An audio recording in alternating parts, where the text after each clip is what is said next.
Hello. This is Alisia Young, and welcome to Teach Me Freedom. This podcast is about learning how to live a freer life from authors, entrepreneurs, and experts. Those who have done it and who teach others how to do it as well, and what it feels like while applying those methods to our lives along the way. Every episode will deliver resources, anecdotes, and or reviews to support you in living a more freedom-filled life. Let's jump in.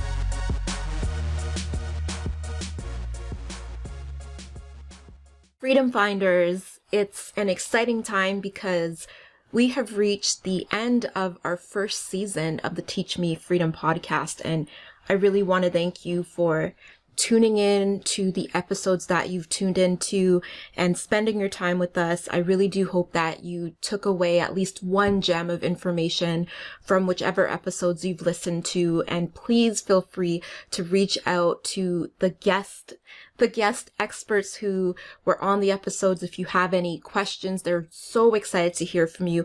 And please do feel free to reach out to me, Alisia, if you have any questions about any of the episodes, and if you have suggestions, or if the information has impacted you in any way. So in today's episode, just doing a little bit of a free flow reflection on the episodes, and just kind of sat for a period of time and thought about the discussions with the different guest experts and kind of some of the key takeaways that I gathered. I wanted to share that with you, and I would love to hear from you, to hear about what you took away from the episodes.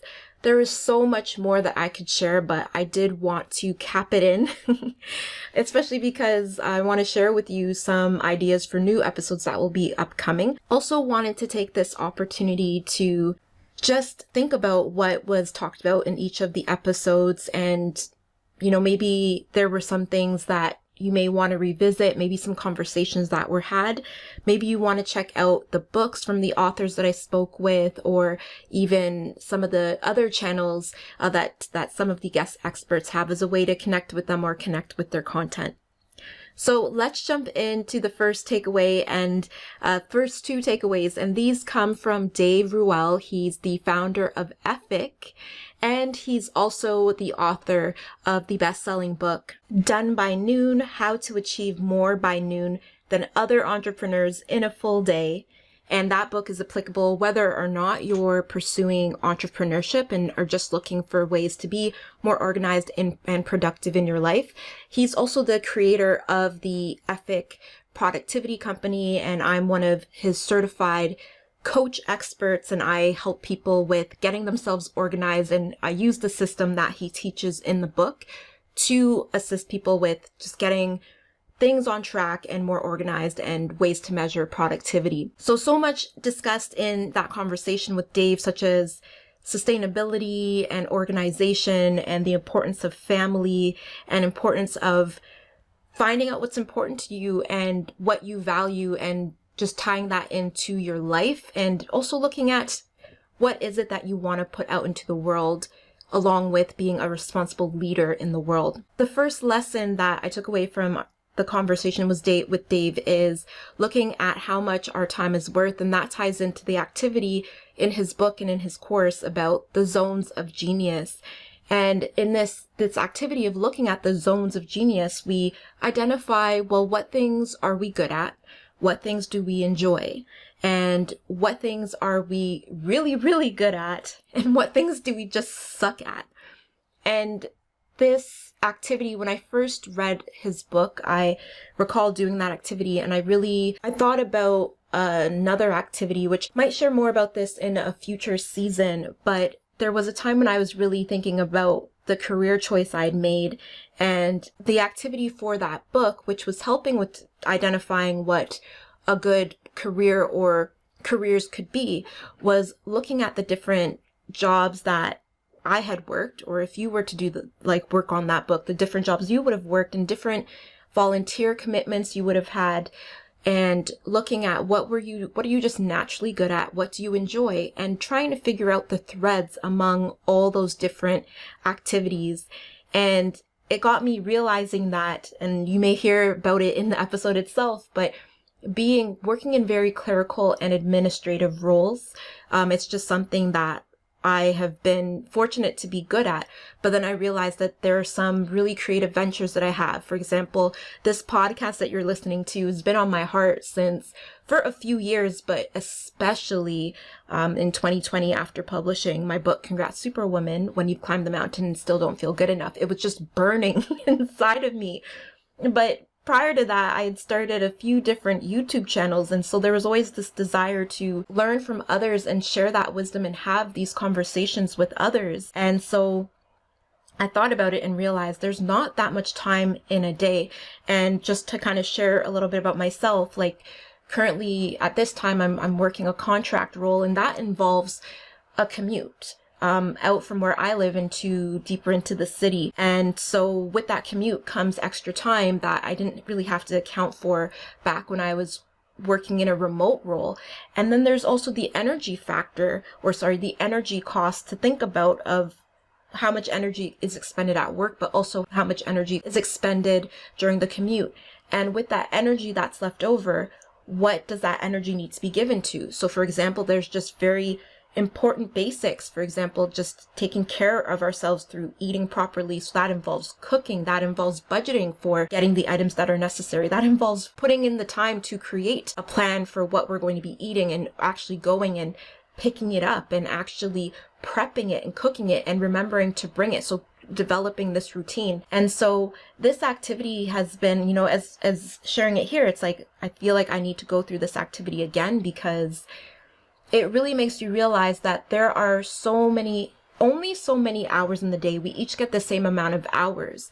So it's accounting for that fact, but also accounting for how are you spending your time in the day, and is it being utilized the most effectively and the most efficiently? So that's takeaway number one. And major takeaway number two is the topic of ambition appropriation and how that relates to that activity that Dave spoke about is a bigger picture activity. And so ambition appropriation is looking at what are we ambitious about and what is influencing that. And so he spoke about entrepreneurialism and how it's very I think he used the word glamorized, or money is highly, highly emphasized. Like, look at how successful I am. Look at my expensive car. Look at my big house.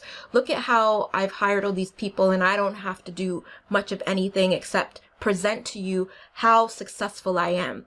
And so when we constantly have these ideas put in our face without knowing what's happening behind the scenes, and these are the things that are constantly attributed to, for example, the picture of entrepreneurialism, that whole idea of be the boss for yourself, and then always saying the negative things about why you want to escape the 9-to-5. And I'm not saying that there's no it's not valid, but not balancing it out and really just focusing on that to make that the driving force for why people want to go in that direction.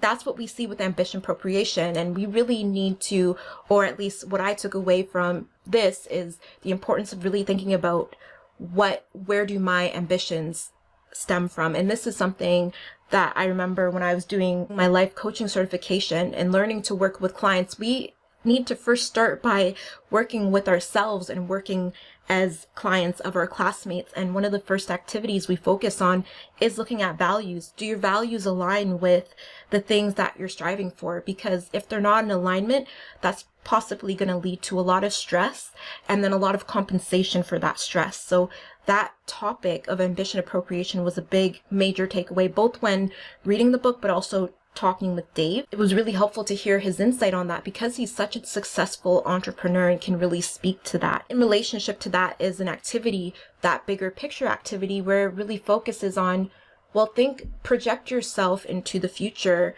however long it may be from now, 3 years, 5 years, 7 years, 20 years, 30 years, and thinking about what would you like your life to look like and what is influencing that life that you feel is going to be a fulfilling life for you, something that you want to work towards.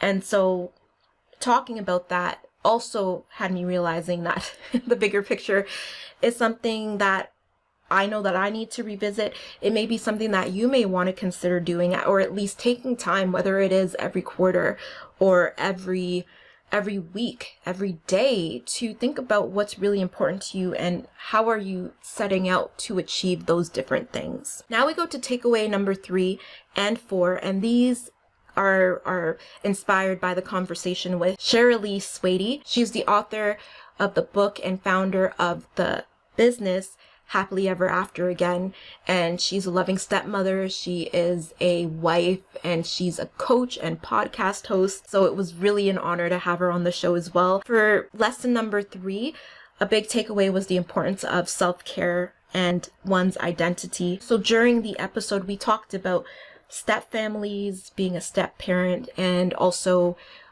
blending families together. And something that she mentioned, so she talked about it in her book, was the importance of self-care, but she also explained that it's something that she would emphasize more, if she were to rewrite her book or maybe release another edition. And the question I pose to you is, how do you prioritize self-care in your life? As I'm working with my coach, it's a question that she poses to me every single session. You can work hard, but if you don't take care of yourself, how are you going to keep on going? And what are the different deposits that you're making into your life so that you can feel stronger, so you can feel happy? And that's the key thing that I really took away from that conversation, is the relationship between taking care of yourself and doing the things that you enjoy and feeling happier, and then being able to give more of yourself and not holding so much resentment because you're able to take care of yourself and do the things that you want to do. And also in connection with identity, honestly, this podcast is a really big love of mine because I feel like it allows me to take some time to read the things that I love to read and have conversations about topics that I love. Otherwise, I'm pretty with the exception of some of my close friends, I'm pretty introverted and I pretty much keep to myself. So this allows me to really venture into other worlds, and it's a huge source of enjoyment. So something that I really encourage you to think about is, what are some things that you can do for your self-care, and what is it that you use to define yourself? By what measures do you define yourself? And so identity is something we'll talk a little bit more about in another lesson and in future episodes, but that was a big takeaway from conversation with Shirley. Another takeaway is the analogy that she had about likening a step family to a merger of a business. And I had shared during the show that I had gone through that experience of being part of a company when they were going through a merger, and it was interesting to be in the company and to witness and be a part of the changes that were happening, not having a role where I was able to influence any of the decisions being made, but seeing how the decisions being made impacted my life and looking at the bigger picture of the company and what would it take for them to survive and to continue to grow into the company and and make the impression that they wanted to make in their line of business.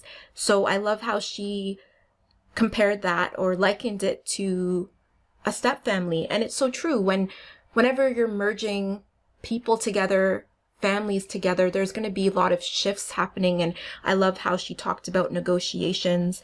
And especially as we continue to grow, we may become less flexible in the way that we are. And so this was a major takeaway because of that realization that, if depending on my life, I don't know your life situation, but I know for mine, as I shared in the show, that, I may be looking at that kind of situation going forward. So it's good to know, after going from being able to live my life the way that I see fit and not really having to factor in certain things to make things work going forward. If I feel that it's worth it, if we feel that we can make it work, then these are things to plan for and prepare for before even jumping into that next step. Lesson 5 is inspired by Katrina Roddy, and she's the author of Steal Your Skills from Corporate. Use your professional talents to become an independent contractor. And she's also the creator of The Corporate Breakup. What I really loved about what Katrina shared is how she talked about different types of mentors and encouraged each of us to be mentors or guides for others. And something interesting has been happening where I've been finding that over the last several months, I've had individuals reaching out to me who I met from networking events back from last year, the year before, when I was building my naturopathic practice at the time. And so they have clients, or they may have found me from a previous YouTube channel and are looking for some, I guess, guidance or some advice about their decision as they explore potentially pursuing that career. And it's been really interesting because I didn't really think of myself in that role. Like, I just kind of see myself as going through life and learning from others and sharing where I can. Not feeling like an expert in providing career advice by any means, but at least being able to be an expert in sharing my experience and being transparent, but also honoring that everybody has their life path and everybody is entitled to having balanced information and have the right to research and ask questions. And so learning about the different types of mentors gave me that desire to continue to be a good role model or to be more of a leader, but also to see books and authors as mentors. Because something Katrina shared is it doesn't need to be a person that you're speaking to directly. It doesn't need to even be a person who's alive. If you're learning from words, as you know, on Teach Me Freedom, one of the key things is learning from authors and things that people have written, things that people have shared. And so this has been a key point of just continuing to look to find people who will support you in your evolution and in achieving your dreams, but also helping you to clearly define what those goals and dreams are and help you to realize if they are the right fit for you. Lesson number 6 is inspired by Ian Treston. He is the creator of the YouTube channel Viantastic, and he also has music that he puts out as part of the Viantastic brand as well. As you may know, he is a really good friend of mine. We've known each other for, oh my gosh, very close to 20 years at this point, and lots of stuff that we talked about, really enjoyed. But a key point was that of having supportive friendships throughout your life as you continue to evolve.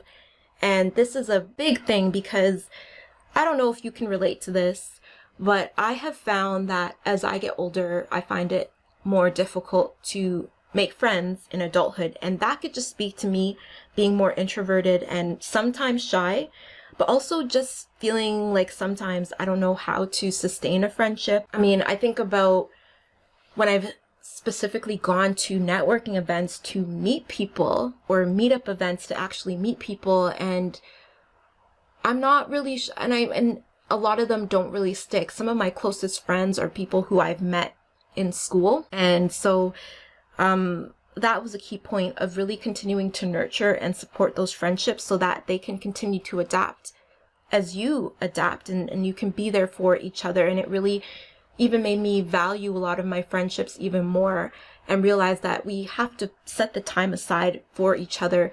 And something I've noticed is sometimes it's just natural for people to grow apart, and that's just how life goes sometimes. But it also had me thinking about some people that I would like to reach out to. Again, sometimes it can get so easy to get caught up in life, whether it's work, whether it's school, whether it's something I can't relate to at this stage in my life, but parenthood. A lot of my friends have become parents over the last few years, and I know a lot of them try hard to stay connected, and it can be more challenging for some than others. Just that idea of adapting to each other's evolution and honoring the friendships that feel genuine, and really being supportive of each other.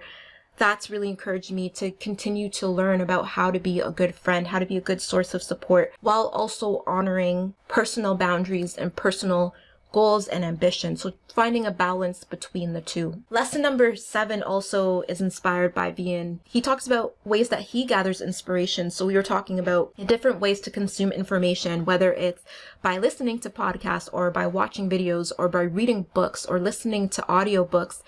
And that can inspire you, because maybe like you can take pieces of that and use that as inspiration for yourself. And we all have a unique way of expressing ourselves and unique ways of connecting with each other.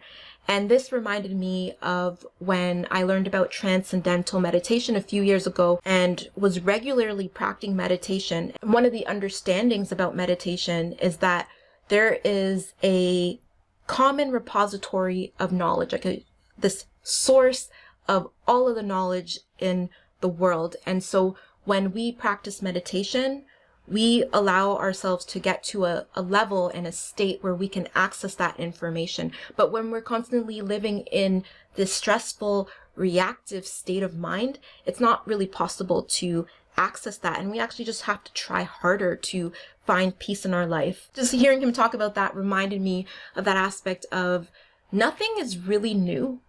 A lot of things are recycled, and it's about finding ways to access information and in ways that make sense for us. Lesson number 8 is inspired by the book review of the book The Millionaire Next Door, The Surprising Secrets of America's Wealthy by the authors Thomas J. Stanley and William D. Danko, both PhDs.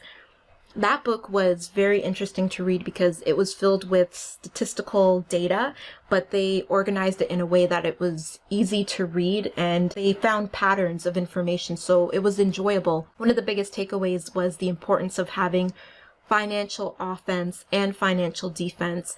And so financial offense was looking at increasing and strengthening your ability to generate income, and then financial defense was looking at protecting that income. So looking at saving and investing a minimum of at least 15% of one's income. And also another big point was shifting a lot of the income that is generated into purchasing investment vehicles that appreciate without income realization. So really delaying when tax would be charged on those gains. These are things that it's all a process, but it really strengthened my relationship with my financial planner because it made me desire making these changes even more. And that brings us to lesson number 9, which was 2 question and answer episodes with my financial planner, Trevor Chu. And he is a certified financial planner and also a certified kingdom advisor. And so the key takeaway from our conversation was the importance of having a plan and a team that you can trust. I'm a strong believer in DIY, do it yourself. I don't know if you can relate to this, but I'm the kind of person who, in order to be more likely to achieve things, I need to be accountable to some sort of system, whether it is a person or a team of people or a curriculum, just things to ensure, because for some reason it's hard for me to do things by myself. Some people are like self-accountable. So they decide, I have a goal that I want to achieve. They don't really need to tell anybody about it. They just go ahead and do their thing. Other people, for example, like me, I need to share what I'm working on, but also I'm more likely to achieve it if I'm accountable to others. And I wish I could be more accountable to myself and just have that be enough, but we have to honor who we are and what works for us and do what works.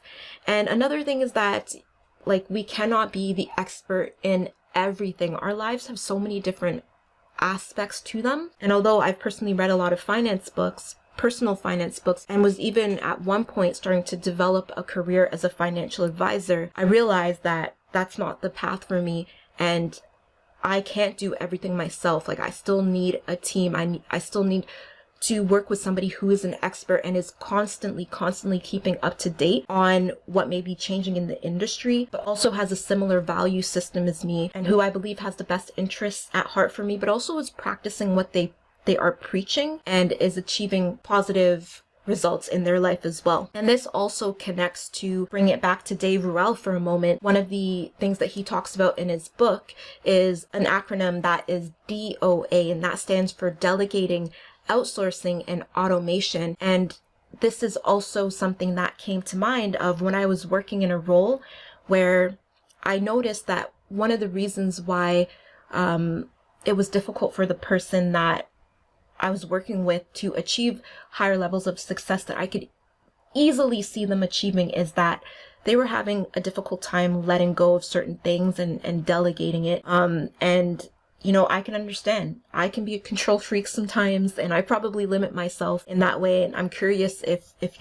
you're the same, or, you know, one of my friends, she's actually team automation delegation, and she knows the importance of passing things off to free herself up to work in her zones of genius. We each have our comfort levels of which we can make those changes. And so just realizing that to achieve certain goals, I'm just going to have to trust and I'm going to have to do my part. But that was a big lesson as well. And as just a teaser for the next season that we're going into, is it ties into this idea of indispensability, this idea that to feel secure, we have to do whatever we can to make it seem that we're indispensable. So in relationships, it could be like doing everything that you can for a person, helping them as much as you can, trying to rescue them, having a savior complex so that they feel like they can never abandon you. When it comes to the work environment, hoarding knowledge and not being willing to share information willingly and trying to be the person who looks like they know everything and trying to make other people look like they don't know as much, but preventing them from being able to learn more because it makes people feel like they have the upper hand. So this idea of indispensability being connected to security, and just this fear of being overtaken or having somebody take that knowledge and running with it and climbing higher than the person who is trying to make themselves indispensable. So that's kind of a tangent from what the whole point was of this lesson, but it's just something that some thoughts that came out of that lesson. Lesson number 10 is inspired by Dr. Enoch Amalolu. He is a veterinarian and he's also the author of the book How to Buy a Home in Canada, a simplified guide for the first-time home buyer, and also the creator of the very informational website Savvy New Canadians. This lesson talked about the connection between home ownership and identity, and talking to him, especially towards the end of our conversation, I really started wondering about, and I go back and forth, I don't know if you can relate, but about whether to save towards home ownership or to look into renting. And there's another book I would like to talk about, and probably be either a bonus episode or in a future season, but it's looking at renting, and it argues as well for the benefits of renting over home ownership. And Dr. Enoch also spoke about this to an extent, because we need to factor in the market, we need to factor in our personal financial situation. And so it was a very big encourager to really think about, why is home ownership important to one person? It's so hard too when there's so many people saying that, well, if you're renting, you're just throwing your money away. If that's the major idea that you're hearing, then it can feel kind of silly to think otherwise. But the main opinion isn't always the right opinion. We've seen that when it comes to life. Sometimes there have been laws that have not favored certain groups of people and certain practices which have not favored groups of people. And it took other people standing up and saying, there's a problem with this. This is fundamentally wrong, that led to people actually realizing that we need to change things. And that could be perceived with home ownership as well. We have this propaganda supporting home ownership and these things that we take to be truth, but I don't think there's a balanced perspective about home ownership. And I know for myself personally that I was tying my identity in terms of feeling unsuccessful, feeling like I'm behind in life, and also really pushing myself a little bit too hard against my current situation.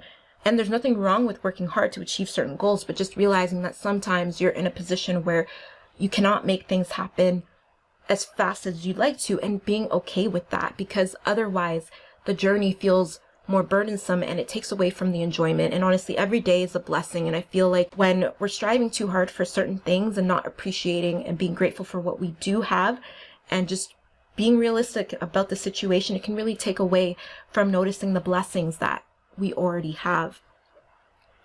Our final lesson is also encouraged by Dr. Enoch, and that was looking at multiple streams of income. So he touched upon the importance of having side hustles, whether your goal for your side hustle will be to support certain ventures or to cumulatively support some of your major financial responsibilities.